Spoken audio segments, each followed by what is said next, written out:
I noticed your wonderful little sweater right there.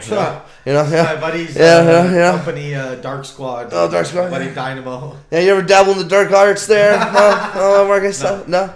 Never dabbled with Satanism. No. Well, I mean, how about this? The idea of Satanism and shit like that. What about the idea of there being the opposite? What about the idea of there being a light force of good magic and stuff like that?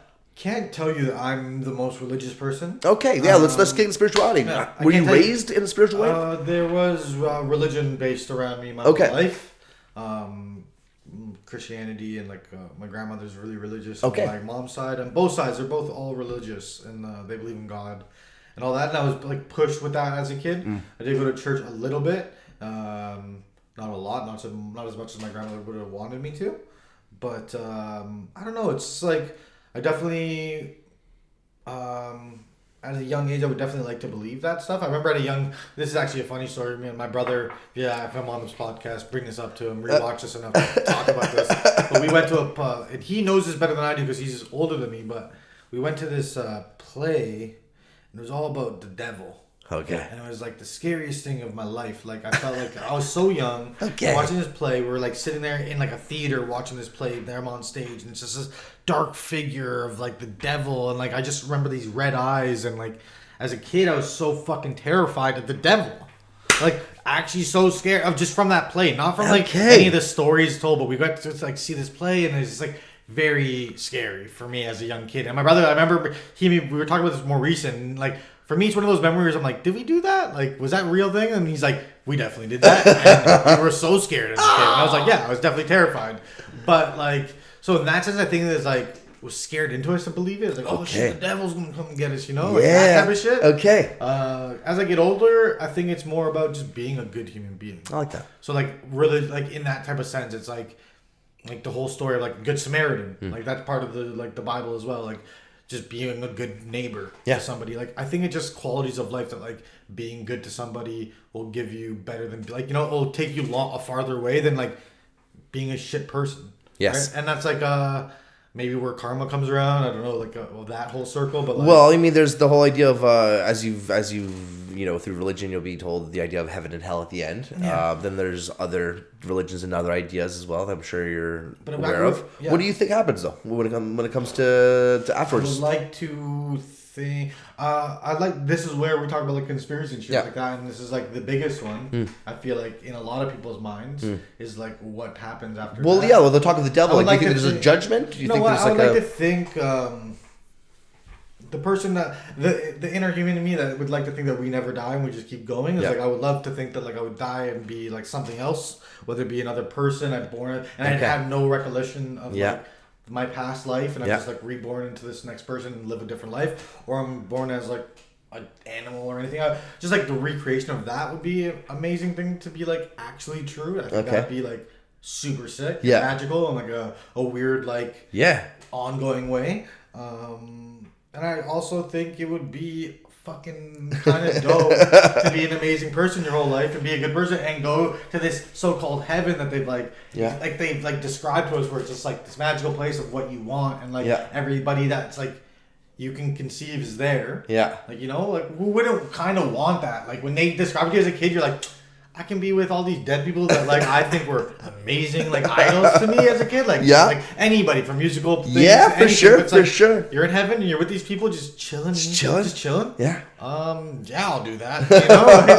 If you died and you're well, bing, you have all these options. Yeah. You die, let's say you die and all these options pop up in front of you. You want to be reincarnated, you want to go to heaven, or you're fucking worship Satan, you want to go chill with Satan. Yeah. You have all these choices. Imagine it's just you make your own choice. And then you pick that. And then you go do it. I like that. I would think that would be amazing. I think your message of saying, hey, why not spend this life just being a great person? Wouldn't that be great? Yeah, I'm not always a great person. We're all human. No one is. But to have that intention. But I think it's a beautiful aspect. I think just in general, I don't know what's going to happen. Yeah. I would hate, and it's the scariest thing. I think this is what everybody's scared of, that it's nothing.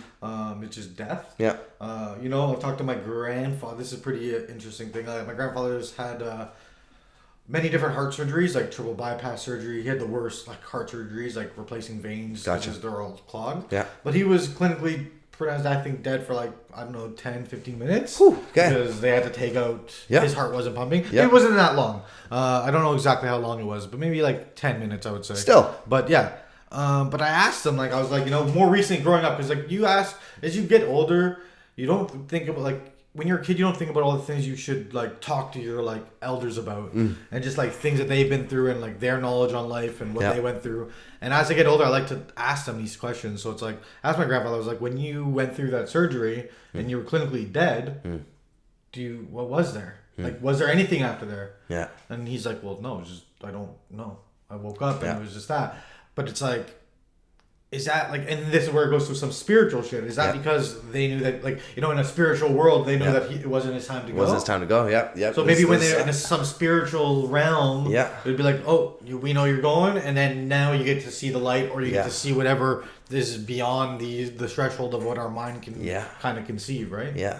It's weird. I love it, man. that was a beautiful way to put it. I like it though, like it's like the interstellar vibe, like like that fourth dimension, that wall. Okay, I would love, like, I watched this thing about KRS-One, and we talk about like I can't really, like I said, sometimes I feel uneducated when I talk about these things a little bit, but like I watched this KRS-One thing, and he's talking about like your inner mind, your conscious, like when I can like say something in my head and hear that voice, but we don't hear it. It's not actually making a sound. Yep, gotcha. But I can be quiet and I can hear my own voice. Yeah. And I can say something and hear it. And he's like, where does that voice come from? Where does that voice come from? Yeah. So it's like, when I watched that, I was like, whoa, that fucking, watch it like that, it trips you out. And then that's like the tickling of the borders of what is real and what's not. Yeah. What's like possible and what's not possible. Right? I like it. Yeah. I don't know what's questioning your reality and not being aware of what's the unknown. I like it. Yeah. With the time that you do have here, though, with the time that you do know that you are in this physical... With these hands. What do you want to do with these hands with the time that you're here? Want to like see the world. Okay. I would love to keep traveling. Yes. Post COVID, after all this shit, hopefully. And just like, I want kids. I want to like, I think we all grew up in the sense of like, I've been with my girlfriend for a long time, so it's like growing, like doing things with her more like.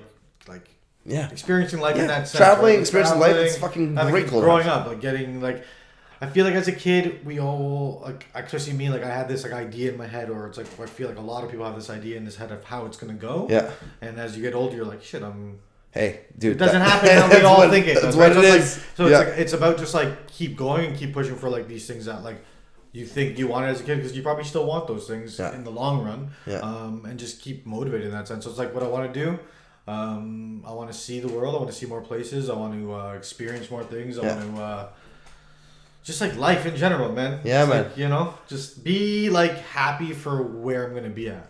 Like be successful enough to like that I can grow old and like just be comfortable. Like my grandfather had the best sayings. Like doesn't matter what you do in your life, just kind of like strive to be the best. Be the best at it. If you're gonna be a garbage man, be the best garbage man. Yeah. Like, like don't be like that slacky. Like you know what I'm saying. Do it the best. So whatever I do, I'm going to try to do it the best. Whether it be selling weed for the government, whether it be if I go back into like, go into like a bar world, or I was doing bartending before. Before COVID, hospitality. Whatever I do, I just want to do it good, and I want to succeed at it. Well, I respect that, brother. Yeah.